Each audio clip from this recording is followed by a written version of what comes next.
Joran. Selamat siang Pak Sarman, terima kasih telah hadir di studio kami. Pak Sarman, ini hingga hari ini banjir masih terjadi. Lalu berapa kerugian bisnis akibat banjir kali ini?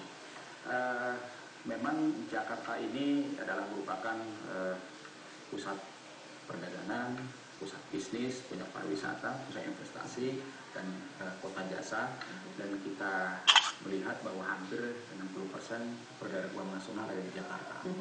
Nah, jangankan karena banjir ya, setiap hari aja kita bisa melihat bagaimana dengan dampak macet misalnya, itu sudah terpengaruh terhadap dan itu juga bisa jadi faktor kerugian gitu ya? Itu juga merupakan faktor penghambat pertumbuhan ekonomi kita ya, lebih ekonomi di Jakarta. Apalagi dengan adanya banjir saat ini, tentu sangat-sangat mengganggu daripada dunia usaha. Nah, memang yang kami lihat yang pertama itu pasti di sektor daripada transportasi dan logistik, itu sudah pasti.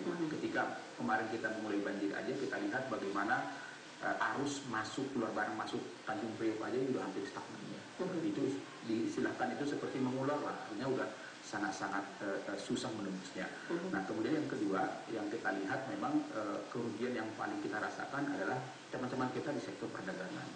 Ya tadi seperti yang dilaporkan tadi bahwa memang di sektor-sektor perdagangan. Jadi bisnis yang paling dirugikan akibat banjir ini adalah perdagangan gitu terutama ya? Di sektor perdagangan ya, karena 2-3 hari ini kami juga melihat bahwa hampir seluruh pusat perdagangan di Jakarta, apakah mereka terkena banjir apa tidak, itu omsetnya menurun. Begitu, tapi kira-kira ini berapa kerugiannya? Apakah triliun atau miliaran atau berapa Pak? Kita memang sampai saat ini baru bisa melihat per lokasi ya, per lokasi secara keseluruhan mungkin tidak bisa, mungkin pasca banjir baru mungkin kita bisa mengadakan suatu evaluasi berapa kerugian, karena itu kan baru nanti di sektor perdagangan kan, belum lagi kita bicara di sektor perbankannya, belum lagi mungkin kita bicara kerugian daripada yang diderita oleh teman-teman kita dari BUMN misalnya. Jadi tidak bisa dihitung secara angka tapi kerugiannya besar begitu? Besar ya, katakanlah misalnya seperti PLN, mereka pasti rugi dong, Telkom juga pasti rugi dong, kereta api juga mungkin mereka pasti rugi, busway juga pasti rugi, dan juga perusahaan-perusahaan transportasi lain juga pasti rugi ya. Katakanlah misalnya saat ini yang kita lihat, yang kita rasakan saat ini adalah misalnya suplai barang dari Jawa Timur, Jawa Tengah, Jawa Barat itu sekarang tersendat di Pantura. Ya, sesuatu yang tadinya kita tidak pernah bermimpi itu akan terjadi banjir di sana, ternyata kita rasakan saat ini itu banjir besar dan sudah bertahan 3-4 hari. Dan yang kita khawatirkan jangan sampai suplai barang-barang yang masuk ke Jakarta itu sangat-sangat tersendat, dan itu nanti bisa memicu harga-harga akan naik. Jadi maksud Anda akses menuju ke sana biasa saja sudah membuat kerugian gitu, itu akibatnya? Ya, jadi kita lihat gini misalnya masih banyak katakanlah pabrik-pabrik di daerah-daerah Jawa Tengah, Jawa Barat, tekstil, garment itu biasanya mereka masih mengirimkan ke luar negeri itu masih dari Tanjung Priok, dan itu jalurnya dari Pantura. Ya kan? Nah, bisa kita bayangkan apabila mereka tertahan 3-4 hari, tentu kosnya udah pasti naik. Kemudian juga nanti kan mereka juga akan kena penalti dari bayar mereka di luar negeri. Gitu. Nah, itu kalau barang-barang tekstil, mungkin elektronik, mungkin nggak apa-apa, tapi apakah hanya itu yang menyebabkan kerugian? Ya, salah satu faktor yang kita rasakan karena banjir kan itu kan, karena lambatnya laju transportasi. Artinya nanti kalau sampai di Tanjung Priok hampir seminggu, proses pengirimannya juga nanti sudah terlambat seminggu, pasti mereka akan kena penalti gitu loh. Dan yang paling kita khawatirkan apa?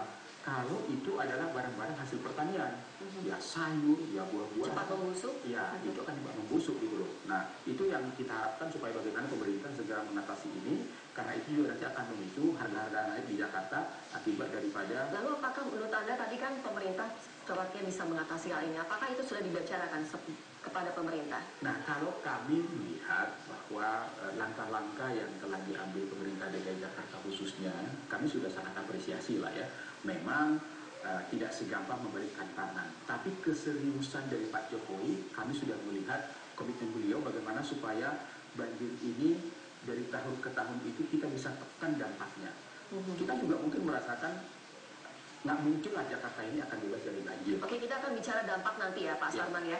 Yang ingin saya tanyakan, apakah ada perbedaan signifikan antara banjir yang tahun lalu dengan banjir kali ini? Kalau kami melihat, ya pasti ada perbedaan. Jadi kalau kita lihat dampak banjir tahun ini masih belum sedahsyat tahun yang lalu.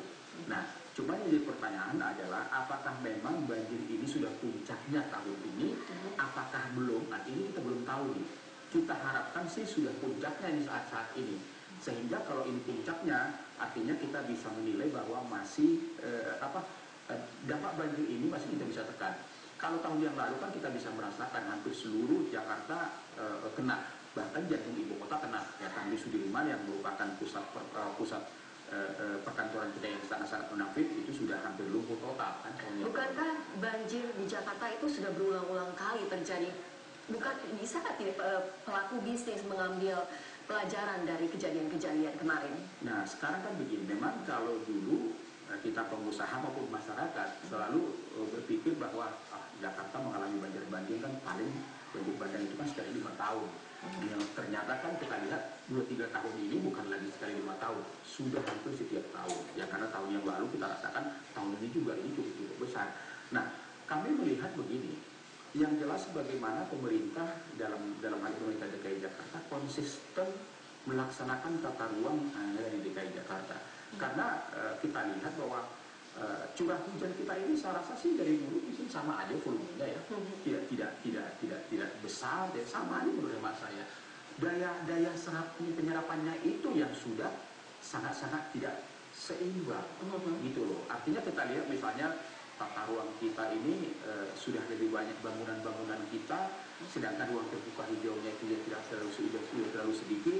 Kemudian bagaimana juga saat ini pembangunan kita lagi jalan ini. Oke, jadi dengan kata lain pelaku-pelaku bisnis ini belum siap menghadapi banjir kali ini. Walaupun sudah ada pengalaman, karena Jakarta ini kan selalu terkena banjir, terlibat banjir. Kalau kita bicara masalah kesiapan pengusaha, kita sih siap ya. Kita selalu siap, karena ya itulah risiko pengusaha. Cuman yang kita harapkan adalah apakah kita mampu menekan daripada dampaknya ini. Gitu loh. Katakanlah kalau pada koridor katakanlah ya tingginya mungkin sekitar 20 cm, ya kan transportasi masih lancar. Tapi kalau udah hampir 1 meter, ya katakanlah sudah melebihi kapasitas mobil, artinya akses jalan ke sana tidak bisa, masyarakat tidak bisa, artinya ekonomi akan. Baik Pak Sarman, kita harus break dulu ya. Ya pemirsa, tetaplah bersama kami karena kami akan kembali usai jeda.